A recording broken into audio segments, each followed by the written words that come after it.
Hei taas. Nyt tuli semmonen olo, että nyt pitäisi tehdä taas video. Ja nyt tässä se tulee. Elikkä mulla on semmoisia uutisia, että ihottumaite tälle on parantunut, koska on ollut auringonvalossa ja uinut ja tota, tehnyt vähän kehonpuistusta ja näin. Ja se on tehnyt tosi hyvää iholle. Ja sitten allergiatkin on nyt vähän helpottunut, vaikka täällä on ollut ihan kauheasti siitepölyä nyt. Ja no kuitenkin. No sitten, sitten mä haluaisin puhua semmoinen niin projekteista. Kun mulla on nimittäin itsellä ollut ihan kauheasti tässä kaikkea projektia ja matkustelua ja semmoista. Ja sitten niin mä sitä, että miten se on niin helppo tehdä niin muiden projekteja, vaikka ne on ihan samat kuin omat.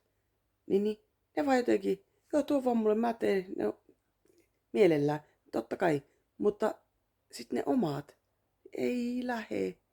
Että mitä ihmettä, ja niin kuin paperityöt, niin mä niin kuin inhoon tehdä kaikkia paperihommia. Mutta sitten jos se on jollekin toiselle, niin helppo nakki. Että mitä ihmettä, onkohan mä niin kuin ainut, joka niin kuin on niin kuin saamaton näissä omissa projekteissa, mutta sitten muille niin mielellään ja helposti. Niin kuin, että pitäisikö sinne jotenkin ajatella, että on itse niin kuin joku muu, eli sille on sitten helppo niin kuin tehdä sille, siis itselle. Niin, no niin. No, mitä ajattelette?